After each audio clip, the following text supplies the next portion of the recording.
Emerging on the escalating military tensions between the U.S. and Russia. As Pentagon officials game out a response to Russian aggression in Europe, Vladimir Putin is now making some serious moves in the Caribbean.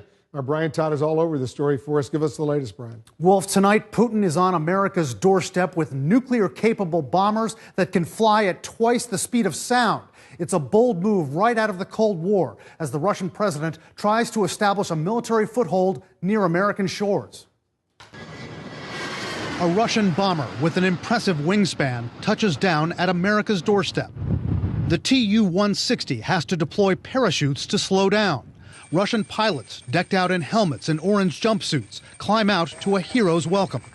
Two of these bombers, nicknamed Blackjacks, are in Venezuela tonight. Vladimir Putin has deployed these warplanes, along with two support aircraft, to conduct exercises over the Caribbean with Venezuelan forces. A worrisome development for Washington, considering the capability of the Russian bombers, which can fly twice the speed of sound. This bomber was designed to do both high-altitude and low-altitude penetration of airspace with nuclear weapons, to deliver nuclear weapons on target. This aircraft was designed to be an offensive-capable weapon to get into our airspace during the Cold War. The deployment comes on the heels of Putin's recent military aggressions against Ukraine on land and sea, and countermoves by U.S. forces.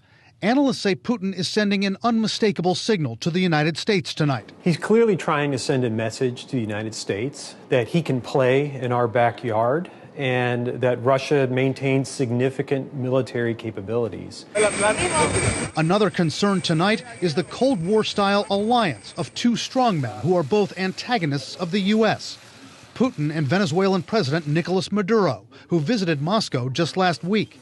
Experts say U.S. military and intelligence officials are closely watching the Putin-Maduro partnership and how it may work against American interests close to American shores. They have a close military relationship. Russia does provide Venezuela with significant military support. Usually with these close military relationships, a close intelligence relationship is part of that. The Russian deployment comes as Venezuela is deep in crisis, triggered by plummeting oil prices, crippling economic mismanagement, and violent protests against Maduro. U.S. officials tonight are skewering Putin and Maduro. Secretary of State Mike Pompeo tweeting, "The Russian and Venezuelan people should see this for what it is. Two corrupt governments squandering public funds and squelching liberty and freedom while their people suffer." Putin's spokesman fired back. It's probably not very appropriate to make such statements when you were a country with a military budget so big that half of it could feed the whole continent of Africa. Analysts say none of this will stop Vladimir Putin from once again trying to gain a Russian foothold in America's hemisphere. Putin has made it very clear through his actions and through his commentary that he intends to reestablish Russia to the level of influence of the Soviet Union. Now, just a short time ago, Venezuela's foreign minister leveled his own broadsides at the U.S., calling Mike Pompeo's tweet, quote, disrespectful and cynical. He pointed out that it was President Trump who publicly threatened military intervention against Venezuela.